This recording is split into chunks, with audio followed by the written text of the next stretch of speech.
Hi guys, welcome to our channel. आजकल जब हम सोशल मीडिया ओपन करते हैं तो हमें लाखों ऐसे पिक्चर्स देखने को मिल जाते हैं जो हमें ये सोचने पर मजबूर कर देते हैं कि उनकी लाइफ कितनी कूल है हमसे।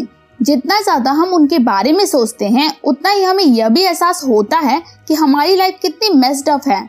और थोड़ी देर बाद जब हमें यह एहसास होता है कि हम कितना ज्यादा नेगेटिव सोच रहे हैं तो हमें और ज्यादा गिल्ट होने लगता है कि हमें तो हमेशा पॉजिटिव और ऑप्टिमिस्टिक रहना है और मैं यहाँ पे सारे नेगेटिव थॉट्स लेकर बैठी हूँ। तो ये कैसा जाल है जिसमें हम फंसते ही जा रहे हैं। इसे कहते हैं फीडबैक लूप फ्रॉम हेल। ये कुछ इस तरह का है कि जितना ज्यादा हम सक्सेसफुल, ऑप्टिमिस्टिक और फोकस रहने की कोशिश करते हैं उतना ही हमें यह एहसास होने लगता है कि ये सारी क्वालिटीज तो हम में है ही नहीं और हमें हमारी कमियां दिखने लगती हैं और उस चीज का गिल्ट होता है हमें। तो इस जाल से बाहर निकलने का रास्ता क्या है? ये एक्सेप्ट कर लेना कि इस लाइफ में आपको एंजाइटी, फियर, प्रॉब्लम्स आती रहेंगी। इट्स ओके, कोई बड़ी बात नहीं है, सबके साथ होता है ये। जैसे ही आप ऐसा सोचना शुरू करोगे वैसे ही आप इस लूप को शॉर्ट सर्किट कर दोगे। सपोज एक लड़का है जिसको स्विमिंग से डर लगता है, पर आज जब वो स्विमिंग पूल पर आया तो उसने सोचा कि छोड़ो यार, ज्यादा नहीं सोचते हैं, जो होगा देखा जाएगा। और जब वो स्विमिंग पूल पे उतरा तो काफी अच्छी स्विमिंग कर रहा था। अब ये कैसे हुआ? इसे कहते हैं बैकवर्ड लॉ, क्योंकि ये रिवर्स में काम करता है। डर से घबराने के बजाय आपने उसे ही चुनौती दे दी कि अब आपको उससे कोई फर्क नहीं पड़ता, तो उसने आपको डराना ही बंद कर दिया।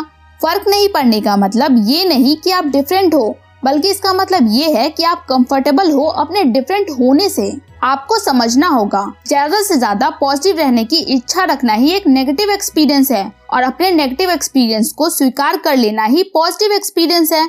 दुख, परेशानी, स्ट्रगल को अवॉइड करना अपने आप में एक सफरिंग है। उससे अच्छा तो ये है कि आप उन सबको एक्सेप्ट कर लीजिए और आगे बढ़िए। ऐसा करने से आप और ज्यादा कॉन्फिडेंट और करिश्मेटिक बनेंगे।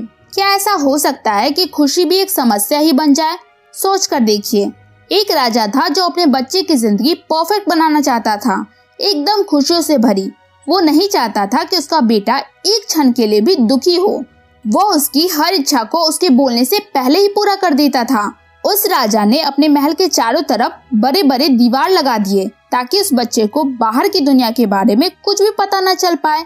पर फिर भी जब वो बच्चा बड़ा हुआ तो उसे उसकी जिंदगी खाली और बेमतलब सी लगती थी। एक दिन वो लड़का चोरी छुपे अपने महल से बाहर निकल गया। उस दिन उसने पहली बार लोगों की सफरिंग देखी।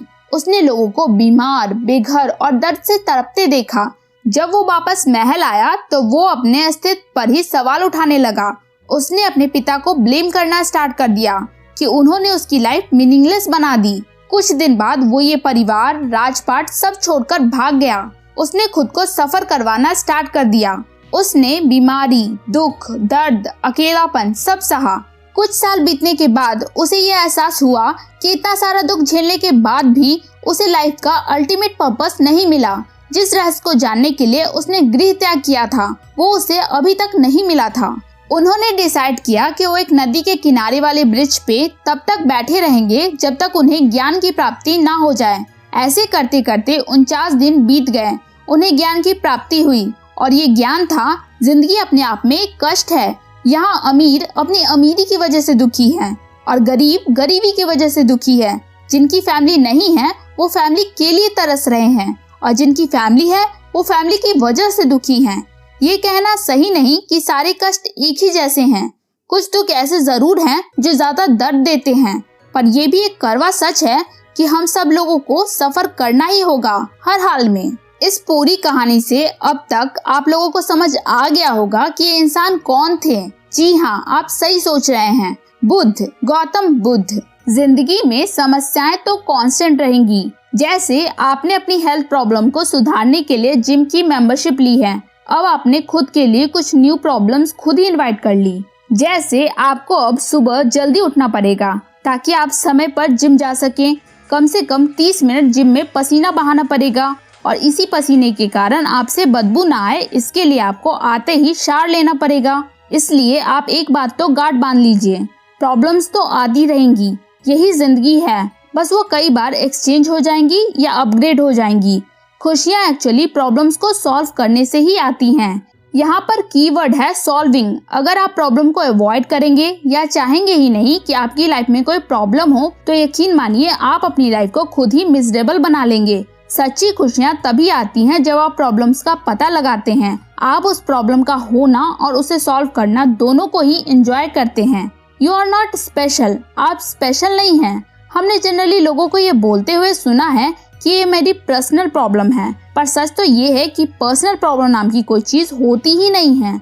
अगर प्रेजेंट में आपको कोई प्रॉब्लम है तो चांसेस है कि करोड़ों लोग पास्ट में इस प्रॉब्लम से गुजरे होंगे, या कुछ लोग करेंटली इस प्रॉब्लम से जूझ रहे होंगे, या हो सकता है कि फ्यूचर में लड़ेंगे। मेरे कहने का मतलब ये हरगिज नहीं कि अगर करोड़ों लोगों ने इस समस्या को झेला है तो ये समस्या आपको कम हर्ट करेगी, पर ये चीज ये जरूर दर्शाती है कि आप या आपकी प्रॉब्लम प्रिविलेज नहीं है, और यही रियलाइज करना फर्स्ट स्टेप है प्रॉब्लम को सॉल्व करने की तरफ। अधिकांश लोग कुछ ही कामों में एक्सेप्शनल और एक्स्ट्राऑर्डिनरी होते हैं और ज्यादातर कामों में एवरेज और बिलो एवरेज होते हैं।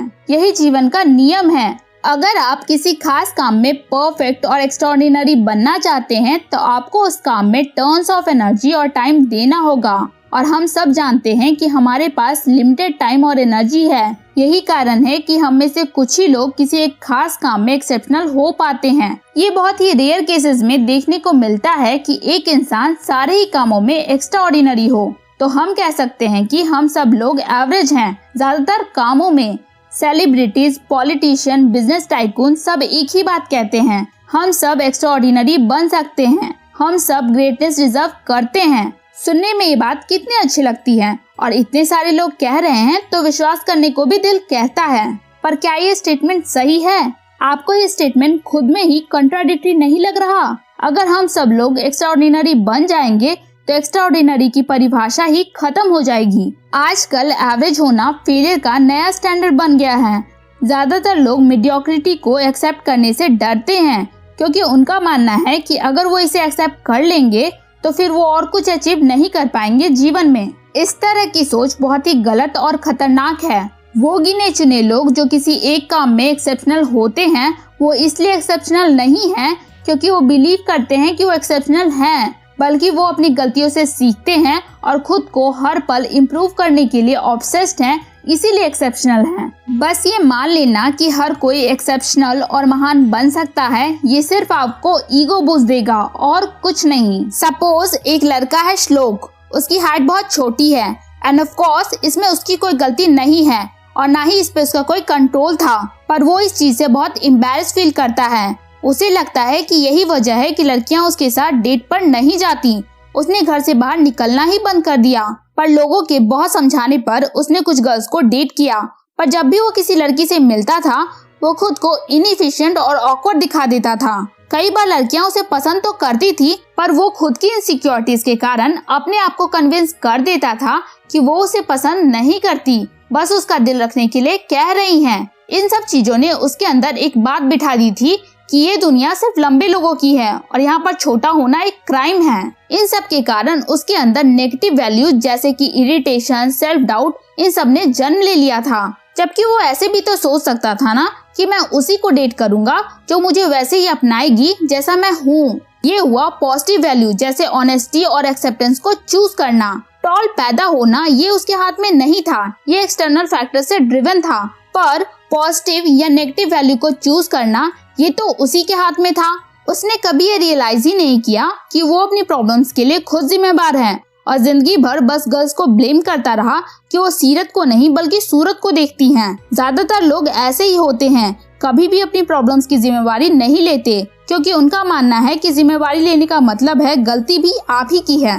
पर ऐसा नहीं है। रिस्पॉन्सिबिलिटी और फॉल्ट हमारे कल्चर में एक साथ अपीयर होते हैं, पर वो एक नहीं है। अगर मैं जानबूझकर आपकी गाड़ी ठोक दूं तो यहाँ गलती भी मेरी है और लीगली रिस्पॉन्सिबिलिटी तो मुझे लेनी ही पड़ेगी। पर अगर ये एक एक्सीडेंट होता तो इसमें गलती किसी की भी नहीं है, पर अब भी रिस्पॉन्सिबिलिटी तो मुझे लेनी ही होगी। अब आपको क्लियर हो गया होगा कि फॉल्ट और रिस्पॉन्सिबिलिटी दोनों दो चीजें हैं। एक और एग्जांपल देकर क्लियर करती हूँ। सपोज आपके घर के दरवाजे पर कोई अपना बच्चा छोड़कर चला गया। यहाँ तो क्लियरली आपकी कोई गलती नहीं है, पर अब वो बच्चा आपकी जिम्मेवारी बन चुका है। अब आपको डिसाइड करना है कि आपको उस बच्चे के साथ क्या करना है। उसे वहीं पे छोड़ना है अनाथालय में डालना है या खुद पालना है, ये आपको चूज करना पड़ेगा। अब आप समझ गए होंगे कि कई बार आप उन एक्सपीरियंस के लिए भी रिस्पॉन्सिबल बन जाते हो जिनमें आपकी कोई गलती नहीं होती, पर ये जिंदगी का हिस्सा है। इसीलिए दूसरों को अपनी अनहैप्पीनेस के लिए ब्लेम करना बहुत ही गलत है। आप अपनी हैप्पी और अनहैप्पी लाइफ के लिए खुद ही रिस्पॉन्सिबल हो। ये जरूरी नहीं कि जो भी चीजें हमारे आसपास हो उन सब का कंट्रोल हमारे हाथ में हो, पर हाँ, उस चीज को कैसे देखना है, कैसे उससे रिस्पॉन्ड करना है, ये जरूर हमारे हाथ में है। अगर कोई आपसे ज्यादा सक्सेसफुल है तो इसका सिंपली यही मतलब है कि उसने आपसे ज्यादा फेलियर देखा है। आपके सक्सेस का मैग्नीट्यूड इस बात पर डिपेंड करता है कि आप कितनी बार फेल हुए हो। इसीलिए फेलियर्स को अवॉइड करने के बजाय उसका सामना करें डट के। अब लास्ट में मैं आपको पूरे बुक की समरी को रिवाइज करवा देती हूँ ताकि आपको हमेशा के लिए याद रह जाए। फर्स्ट पॉइंट कहता है, हर वक्त खुद को पॉजिटिव रहने के लिए फोर्स करना ही नेगेटिव एक्सपीरियंस है और अपने आसपास की नेगेटिविटी को एक्सेप्ट कर लेना ही पॉजिटिव एक्सपीरियंस है। सेकेंड पॉइंट कहता है, आपको जीवन की असली खुशी प्रॉब्लम को अवॉइड करने से नहीं बल्कि उन्हें सॉल्व करने से मिलेगी। थर्ड पॉइंट कहता है, सच यही है कि हम सभी लोग एवरेज ही हैं, पर हाँ, अगर आपको किसी एक चीज में एक्सेप्शनल बनना है तो अपनी गलतियों से सीख कर लगातार इम्प्रूवमेंट के लिए ऑब्सेस्ड रहना होगा। फोर्थ पॉइंट कहता है, मानो या ना मानो अपनी करंट सिचुएशन के जिम्मेदार आप खुद हो, क्योंकि आपको चूज करने का मौका दिया जाता है कि आप अपनी सिचुएशन को कैसे देखोगे, कैसे उस पर रिस्पॉन्ड करोगे। हमने आपको ये सारी बातें किताब से बताई हैं जिसका नाम है the subtle art of not giving F, जिसे लिखा है मार्क मैंशन ने। मार्क मैंशन एक अमेरिकन सेल्फ हेल्प ऑथर और ब्लॉगर भी हैं। उन्होंने 2007 में बॉस्टन यूनिवर्सिटी से ग्रेजुएशन किया। ये किताब सितंबर 2016 में पब्लिश की गई। ये किताब ना थोड़ी सी यूनिक है। शुरू के कुछ चैप्टर्स में आपको लग सकता है कि ये बुक कुछ ज्यादा ही ओवररेटेड है, पर जैसे जैसे आप आगे बढ़ोगे आपको इसके कंसेप्ट क्लियर होते जाएंगे। मेरे हिसाब से ये बुक बिल्कुल मेडिसिन की तरह है, कड़वी है पर आपके लिए बहुत जरूरी है। ये आपके विचारों को और अपग्रेड करेगी।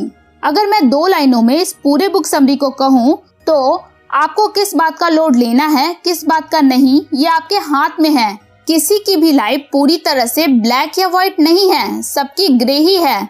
तो अपने आप को ज्यादा प्रेशराइज ना करें दूसरों को देख के। अगर आपको ये वीडियो पसंद आई हो तो लाइक और सब्सक्राइब करके बेल आइकन दबाना ना भूलें। आप कमेंट्स में हमें बता सकते हैं कि आपको ये वीडियो कैसा लगा और नेक्स्ट आप किस टॉपिक पे वीडियो चाहते हैं। Thank you guys.